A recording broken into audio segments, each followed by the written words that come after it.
पुढची बातमी बघूयात। कॉर्पोरेट जिहादला पैसा कुणाचा हा प्रश्न सध्या उपस्थित झाला आणि त्या अनुषंगाने नाशिक पोलिसांकडून तपास सुरू आहे। कॉर्पोरेट जिहाद यांच्या बँक खात्याची चौकशी सुरू करण्यात आलेली आहे। जिहाद्यांना नेमकं कोण पैसे पुरवत होतं याचा तपास आता पोलिसांकडून घेतला जातोय। आणखी काही तपशील बघूयात ग्राफिक्सच्या माध्यमातून। जिहाद्यांना कुणाचे पैसे येत होते याचा तपास सध्या सुरू आहे। नाशिक पोलिसांकडून जिहाद्यांची बँक खाती सध्या तपासली जात आहेत, ती निरीक्षणाखाली आहेत। कॉर्पोरेट जिहादी 2022 पासून नाशिक TCS मध्ये सक्रिय होते। जिहाद्यांच्या निशाण्यावर हिंदू कर्मचारी असल्याचा खुलासा माजी कर्मचाऱ्यांकडून करण्यात आलाय।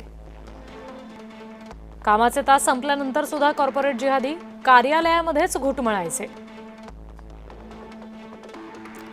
TCS ने अंतर्गत चौकशीसाठी आरती सुब्रमण्यम यांना नेमलेलं आहे। नाशिकमधील प्रकरण वेदनादायी असल्याची प्रतिक्रिया टाटा सन्सचे अध्यक्ष एन चंद्रशेखर यांनी दिली आहे।